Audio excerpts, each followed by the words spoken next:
Hi. If Israel is justified in killing civilians because of the acts of terror committed by Hamas, why isn't Hamas justified in doing what it did? Because Israel is keeping 13,000 children. It has tried them in military courts. Since the establishment of Israel, 55,000 Palestinian homes have been bulldozed. So why isn't Hamas justified in doing what it did if we use your logic? So I'm going to answer your question, then I'm going to ask you a question if you don't mind. Is that all right? So my answer is that Israel would not be justified in killing Palestinian civilians because of the actions of terrorists. Israel would be justified in attempting to kill terrorists, and civilian casualties are a cost of war. That is just a reality of life. During World War II, there were 70,000 Brits who died during the Blitz bombing, and there were 2 million Germans who died, civilians who died during World War II. And I don't see a lot of monuments in Britain because of the 2 million civilians who died in Germany. The costs of war are brutal, they're terrible, they're horrifying. There's a vast difference in moral scope between deliberately going into a civilian area and murdering everyone you can find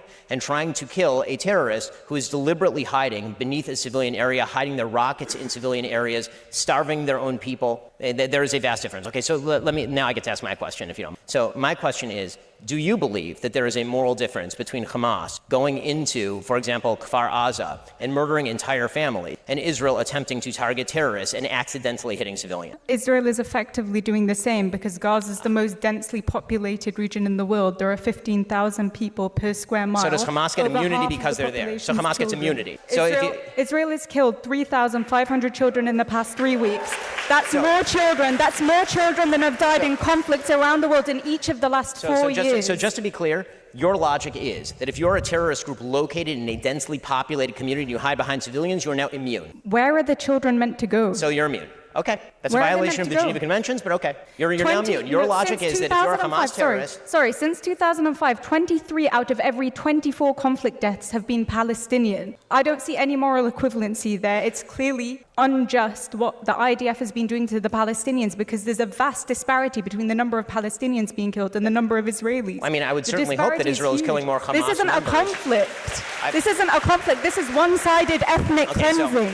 Again, I'm just asking you, if based on the numbers, more Germans died than Brits in World War II, did that mean that the British were wrong in World War II? Because they did. Many more Germans died than Brits. Based on the numbers, does that mean that Britain was wrong in World War II? Britain wasn't bombing civilians.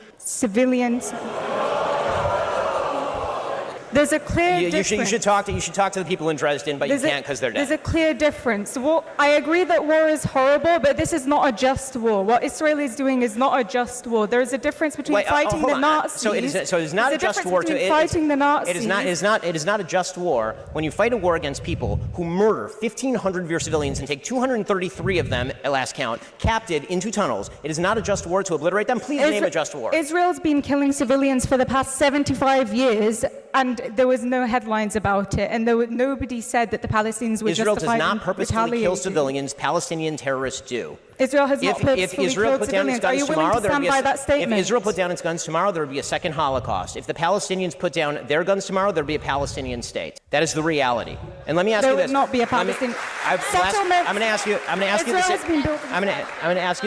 going to ask you the last question. The same question I asked her. Which part of Palestine is occupied? The entirety of Palestine. But there we go. I'm not Thank you calling once for again. the destruction of Jews. I appreciate you expressing your full genocidal intent for the Jewish people living between the river. Why is it genocidal to call for a state that is not apartheid? You can have a state where all citizens have equal rights, Jews and Muslims. I'm sure that's going to go amazingly not genocidal. under the same people who are governing the Gaza Strip, where currently 0 Jews live.